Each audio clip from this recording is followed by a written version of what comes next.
Ngayong linggo ng pagkabuhay, naiisip naming mag-asawa na pumunta sa pamilihang bayan ng Pila, Laguna. Isang simpleng gawaing pamamalengke, pero ngayong araw, hindi lang basta pamimili ng ulam ang sadya namin. Ito ay isang paglalakbay, isang pagninilay. Sa panahon ngayon na mabilis na ang lahat, ang simpleng lakad ay tila isang pribilehiyo. At sa paglalakad namin ito, mas natanaw namin ang kagandahan ng lugar na aming kinalakihan, ang Pila, Laguna. Unang dumaan kami sa simbahan ni San Antonio de Padua. Mataas, matatag, tahimik. Ilang henerasyon na ang dumaan dito. Ilang dasal na ang ipinaabot sa langit. At ngayong araw, isa lang ang panalangin ko. Panginoon, salamat. Salamat sa bagong umaga, sa bagong pag-asa, sa pagkakataong mabuhay muli. Hindi lang pisikal, kundi espiritual. Sa tapat ng simbahan, natanaw namin ang museo ng Pila. Bagamat ito'y kasalukuyang inaayos, dama mo pa rin ang bigat ng kasaysayan. Dito naipon ang mga alaala, litrato at gamit ng ating mga ninuno. Parang sinasabi ng gusali, may pinanggalingan tayo, may dapat tayong alalahanin at pahalagahan.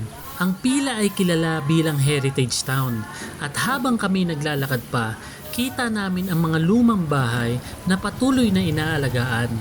Matitibay, marangal, hindi lang sila tahanan, sila ay tagapagdala ng kasaysayan. Dito mo mararamdaman na ang ating kultura ay hindi lang nasa libro, nasa kalsada, nasa bintana, nasa mga alon ng hangin.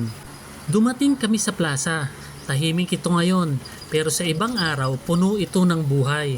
Ngunit sa katahimikan nito, mas naramdaman ko ang aliwalas.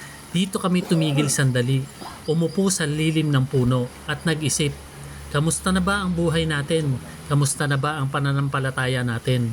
At ngayong linggo ng pagkabuhay, hindi lang ito pagdiriwang ng muling pagkabuhay ni Kristo. Ito rin ay paalaala sa atin na sa bawat pagsubok, may liwanag. Sa bawat pagkadapa, may pagbangon. Dumiretso kami sa munisipyo, maayos, malinis. Dito nililikha ang mga batas, plano at desisyong may epekto sa bawat Pilenyo. Dito pinapanday ang kinabukasan ng ating bayan. Sa katahimikan ng lugar, dama mo ang bigat ng responsibilidad. Ngunit kasabay nito, dama mo rin ang pag-asa. At sa huli, narating na namin ang palengke, ang puso ng bayan. Mainit, maingay, makulay, tila kontrapelo sa tahimik naming paglalakbay. Pero ito ang realidad ng buhay. Ang tunay na buhay ay nasa gitna ng karaniwang tao. Ang nagtitinda ng isda, ng gulay, ng bigas.